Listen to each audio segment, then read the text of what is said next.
Effective communication. This is the topic for discussion. What is communication?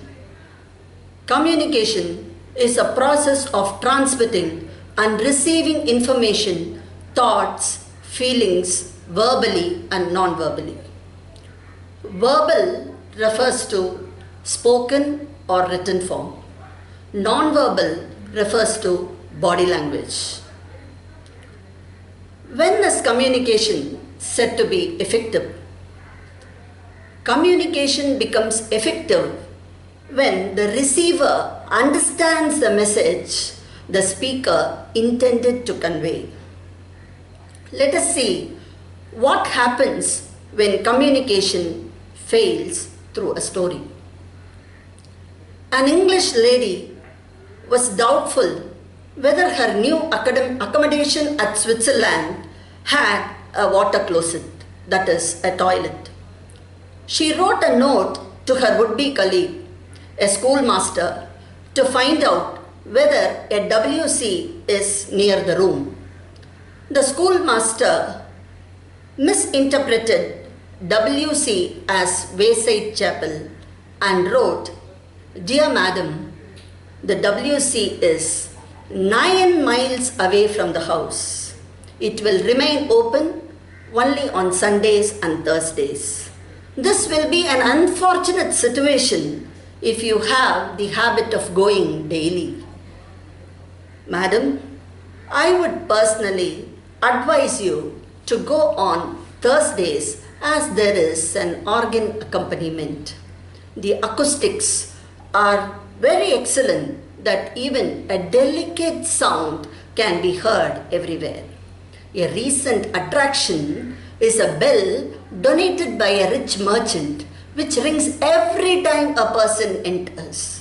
If you wish, I can even reserve the best seat for you from where you can be seen by all." This story is one good example for miscommunication. How to achieve effective communication? In order to achieve effective communication, first, listen actively. Listen not only to the words that are being spoken, but how they are being spoken and the non-verbal messages sent along with them. For example, you meet your batchmate in the corridor in front of the staff room and say, "Hi, how are you?" He says, "Fine, thanks," but frown and move hurriedly. His body language indicates that he is not interested in continuing his conversation with you. Probably he is busy. Number 2, question, restate and confirm. Question the speaker to check your understanding. The schoolmaster in the story narrated could have clarified the meaning of WC with the lady and avoided the misunderstanding.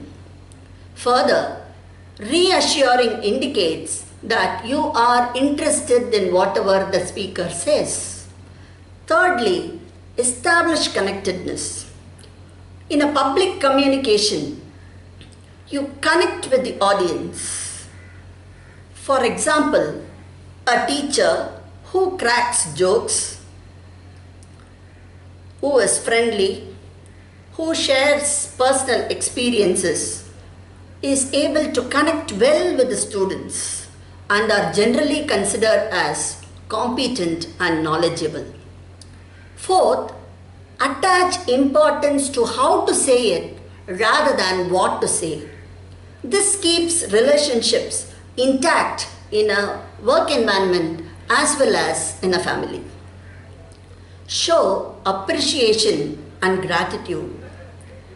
Though you are frustrated by a friend or by a colleague, appreciate or thank him for his efforts. He will feel valued and you yourself can see the impact. Next, remove barriers. Remove all physical barriers. Avoid using jargons. Avoid being prejudiced. Finally, and most importantly, maintain I am okay and you are okay relationship. If you could do this, you are the winner in the game of life. To summarize, by active listening, checking understanding, and acknowledging others, you can make effective communication happen.